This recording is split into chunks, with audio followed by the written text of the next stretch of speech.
Going from there, very interconnected. Scope. I thought scope was huge. And part six, I feel like it's definitely one of the, I would say probably the biggest in terms of what it touches with powers and concepts and all that stuff to this point in the series. Really, I mean, part one's literally just like vampire. God fights vampire. Like to go from there to these literally universal stands that speed up entire universes from being aged and born again and all that stuff. I mean, scope is huge in part six.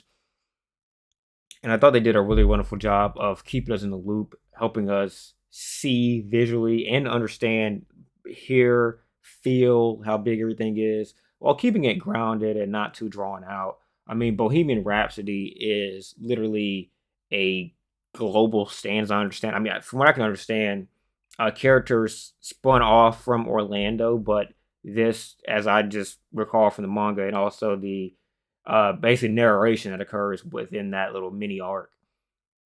This touched the entirety of the United States, and I see no reason why it would just be limited to the United States. Pretty much as I can recall, Bohemian Rhapsody is a global stand. I could be wrong about that, but I seem to recall that being the pretty much anywhere you had a child's tales and some kind of narrative, some aged story, characters popped off the page and became real. So I don't see why it would be limited to only the United States, but even for the sake of just saying the United States, like it's a huge stand, and obviously you can't draw out every little nook and cranny that you may have. I don't know, fucking kid trunks come off the page, or you might have fucking I don't know. Actually, I know it's global because Japan. They mentioned Japan. They mentioned Kenshiro from I believe Fist of the North Star. So it happened in Japan too. So it was not just contained to the United States. Um, I think it's just cool that they were able to put how large that stand was in the box. Uh, Obviously, we know just from using your brain that like this is huge. This is bigger than just what we are seeing. But they gave us enough insight to give us an idea, just a little nibble of how big that was. And that same storytelling, that same depiction, uh, masterpiece spreads to some of the harder stands to digest in Sea Moon and namely Made in Heaven. Sea Moon flips things on their axes. I'm not gonna pretend to understand all of Sea Moon. The closer that it is to Poochie. Poochie is kind of like the center of gravity, and things in a certain radius are flipped in relation to him, gravity wise. Gravity affects or is acting differently in terms of his strength, in terms of the push pull element as well, and in that general radius around Poochie. And I thought they just did a really good job of showing how it was manageable. I mean, Diver. What is it in the adaptation? Diver dive or diver drive, some shit like that.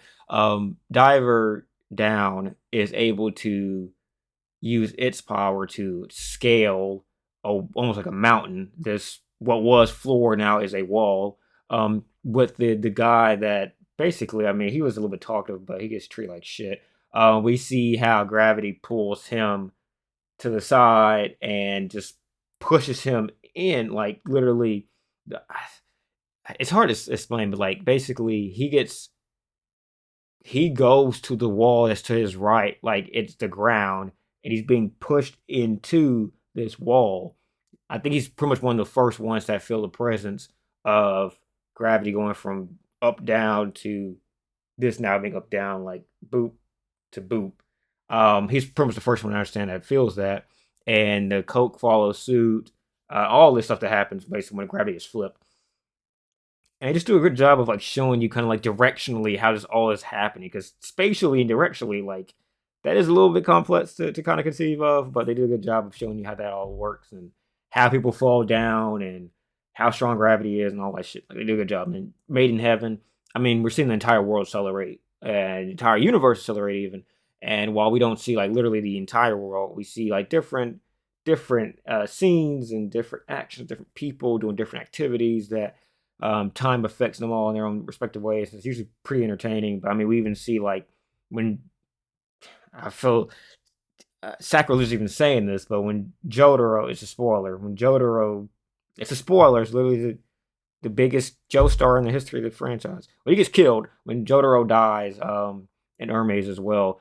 Um, we literally see them like wither away like in minutes, basically, which was very fucking impactful emotionally speaking. To see like Jotaro just got sliced. Also, I think time. They do with time. They do the just general premise of time. I mean, it happens almost the same way in the manga too. Like literally, Jotaro loses. Time comes back. Jotaro loses. Hermes tries to fight and gets fucking killed. All these deaths happen just in quick succession. Just do. That happens in the manga too, but it's also done well in the anime to just depict like how quickly these dudes are getting fucking negged. Jotaro understands that he pretty much loses if he like saves Jolene instead of killing Poochie. Um, Time comes back after he does what he shouldn't have done, or at least he understood the consequences of doing, and he just gets fucking sliced up. Hermes gets fucking sliced up. Everybody else is dead. Like all this happens just breakneck speed. Jolene gets hawked down by Poochie. Time gets depicted in such a fucking, I think, adequate and appropriate way as we get to the last batch. And I mean, I just think they do a fucking good job, really. Showing speed, I think they do a good job. It's like almost like seeing like fucking Goku against Cell in like a Cell saga. Like just these far more powerful individuals than anybody else out there on the field, except Gohan, I guess. And they do a good job of showing like just how above this guy is and anybody else in terms of his speed and his movement. So yeah, I thought they really did a really good job of showing very large and really just abilities and concepts that I don't think get touched on really in the same way in previous parts, because they don't have to. They're not really a part of it. Like global shit isn't really a factor in previous parts.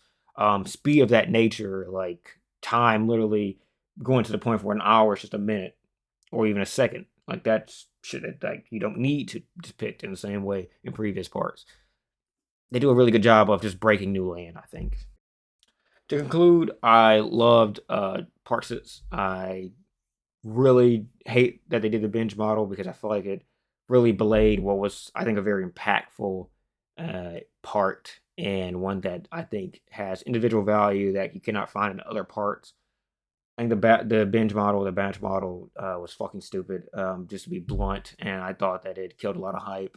And maybe I did a video that I may put somewhere around here where I thought that the contemporaries of that time when the first batch happened, I believe it was Demon Slayer and was it Jujutsu Kaisen or was it Chainsaw Man? It was another one that was popular around the same time with the Red Light District. It was Attack on Titan actually. With the Red Light District and Attack on Titan happened at the same time.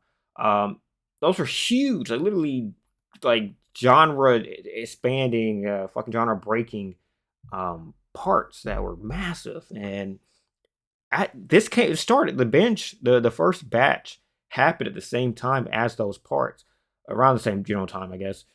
And it didn't get half the fucking ratings because it just literally dropped all at once on Netflix, and that was it. I just don't. I don't think that was a great model. I don't. One other thing that was just a maybe personal preference thing. I know some people will probably complain about it too, but fucking not ending with What a Wonderful World. God, dude, that I don't know, man. I understand the continuity that was gained from having um fuck, I forgot the name of it. I had it written down, I forgot the name of it, but the Dreamer song. The Dreamer track having every ending. They had the same ending for just about I think every part. They may have done some. I skipped some of the outros. I'm not gonna lie to you, but yeah, I think they had the same outro for almost everyone that wasn't basically like some fight something happened that basically represented the outro. You'd have some fights that were the outro essentially, such as batch endings or with the first Dio kid against Jolene. That was an ending. So at those moments, they didn't have the video ending, but they still had the same song sometimes, or maybe sometimes they didn't have the song at all. But generally, pretty much every episode, the Dreamers track was the ending to the episode. That continuity was key and kind of allowed you to say, "Hey, I'm going to have this be the last outro. It's not the last song that's ending. It ends with the JoJo track, but it's the last episode outro. I would have liked to have What a Wonderful World. I think that would have fit. Some people say that fit better for what was happening there, the Dreamers. But what a fucking wonderful world! Like literally, we're seeing like we don't even know what Emporio is feeling at that moment. Like some people would say happiness, some people would say sadness. You could say a twist of both. But I think that the solemnness of What a Wonderful World, the song, what that represents really, I think, underlines how fucking crazy everything that happens in the last arc, I guess I would say. Everything that happens there. If you just have What a Wonderful World play, I think it just really brings all, it's like ties all of these insane just events together and just kind of compacts them. I really think it does a great job of representing some of the emotions that at least I had when reading Part 6. But they went a different direction, and Rocky seemed to really like the Dreamers track, as I understand. So, whatever, I guess. And I mean, ultimately, it ends with the Jojo track and kind of a recap of the original Jojo universe, which they do that because we're never seeing that again. As I understand, there's never going to be a tie-in with the original Jojo universe again. There's going to be references and shit like that, even just pulling names and characters and personalities from it, but we're never going to return to the original Jojo universe. And it's been, I think, part 7 came out in 2004 or 5, and part 8 came in 2011. So it's been roughly 2 decades of this alternate universe, and we never returned back to the original one. So I doubt that however long part 9 lasts, that'll be touched on, but we'll see. I think part 9 will be the last part of this entire franchise, and I hope to do some predictions for part 9 also before part 9 drops, I think in Friday or Saturday of this week. So hopefully I get that done. But anyway, I don't think we'll ever get back to the original universe. So it would have been nice to have that, fucking What a Wonderful World literally just kind of like, focus, focus. No focus? All right, cool. So no focus. All right. Well, anyway, we're ending up this video here. I thought part 6 was, it may not end up being my actual favorite part from the anime adaptations, but I think they did a really good job of showing why this one was really fucking cool. And maybe my title will be some grand lie, like, oh my god, it's the best as it's ever been, and there would never be a better part. But I really did believe that like this was a part that deserved some of the home cooking and just love to show why this one is so valuable. And they did a good job of doing that. So shout out to David Production, shout out to Hirohiko Araki, shout out to everybody else involved in bringing this to life.